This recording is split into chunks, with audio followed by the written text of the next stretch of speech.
Primero hablaremos sobre lo que son las teorías de comunicación. En primer lugar, está una de las más conocidas, que es la teoría del poder de la bala mágica. Esta teoría fue mayormente influenciada por Laswell, aunque descartada por muchos sociólogos de la época, ya que se consideraba una teoría totalmente inexistente e inválida.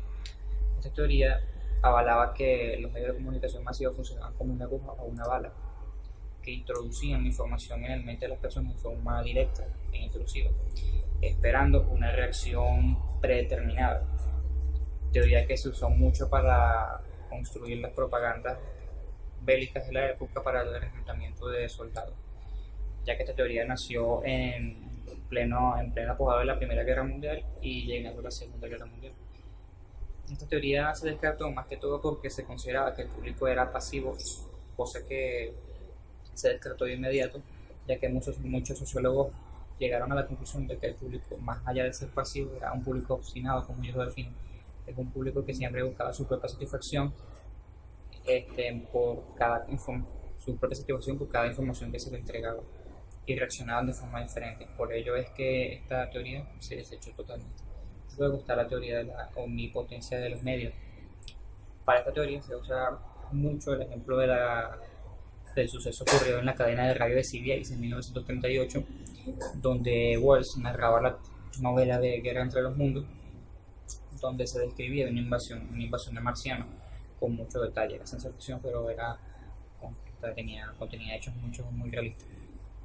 2 años después, unos sociólogos hicieron un estudio y comprobaron que al de las 6 millones de personas que al menos escucharon ese programa de radio, al menos 1 millón de personas presentaron trastornos directos en respuesta a ese programa. O sea, muchas personas llamando a ambulancias, policía, llorando, rezando, llamando a sus familiares, comprando útiles que les servirían para evitar una catástrofe a la hora de una invasión. Claro, eso pasaba en la época porque estaban naciendo lo que eran los medios tradicionales que hoy conocemos, como la radio y la televisión. Por eso esas personas no tenían mucha interacción con esos nuevos medios, cosa que no pasaría hoy en día porque siempre estamos en un constante bombardeo de información mediante muchos medios de comunicación que van evolucionando y nosotros con ellos. Luego está la teoría del paradigma de Laswell, que fue creada por Laswell en 1948. Es la primera teoría donde se recalca el proceso comunicativo mediante agentes que lo definen.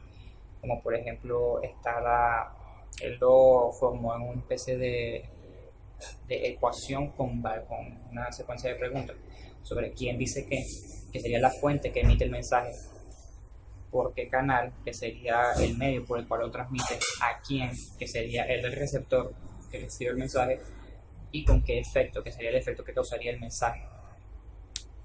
Luego de esta está el método de Shannon-Weaver, que fue creado por Shannon, posteriormente divulgada por Weaver en 1947.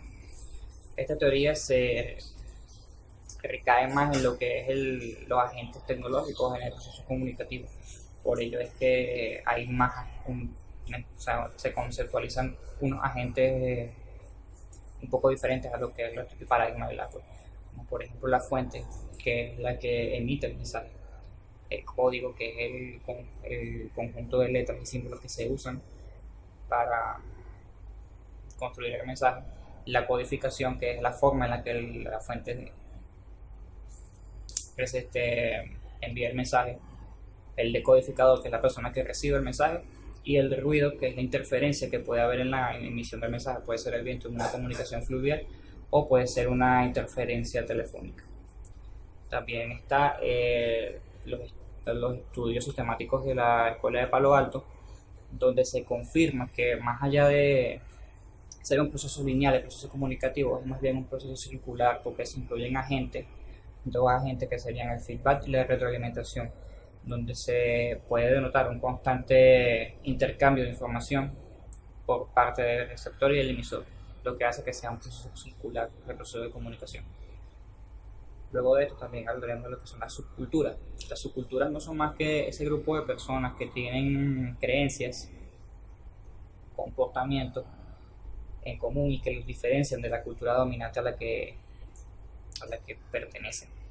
Por ejemplo, está la subcultura de las personas que creen en las enseñanzas de la Guerra de la Galaxia, personas que se relacionan de forma diferente, tienen formas diferentes de hablar, se visten de una forma diferente y tienen gustos en común, así como también es de la comunidad del Señor de los Anillos, o puede ser también la comunidad de los emo, por ejemplo, en su época. También está lo que son las contraculturas. La contracultura, más allá de ser parecida a la subcultura, es un choque directo a lo que establece la sociedad. Porque en vez de ser diferente a lo que es la cultura dominante, trata de cambiar lo que son los aspectos establecidos por la sociedad. Por ejemplo, el movimiento hippie de su época o el movimiento de la generación beat. O por ejemplo, en la actualidad podría decirse que sería el grupo feminista radical, que buscan cambiar lo que se estableció por la sociedad.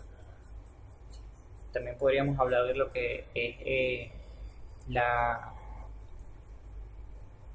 la integración cultural, que obviamente entendemos que la cultura no es más que ese conjunto de conocimiento, forma de expresarse que uno adquiere en su evolución, en su etapa de crecimiento, por el medio en que se desenvuelve.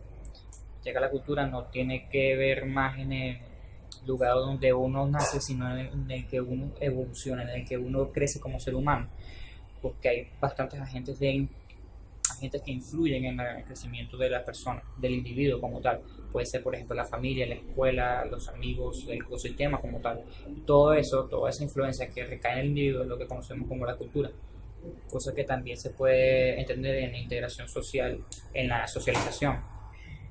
Porque se tiene que entender que más allá de lo que se hace actualmente, las escuelas son el principal objeto principal punto de socialización e integración social, puesto que tenemos un fenómeno que se conoce hoy en día como la inmigración masiva en muchos países, y la escuela es donde se encuentra más que todo ese tipo de diferencias, cosa que se debe percatar en lo que son los profesores y muchos alumnos, para que pueda haber un intercambio de elementos socioculturales que define cada cultura, cada persona, cada individuo, para que pueda haber una socialización efectiva.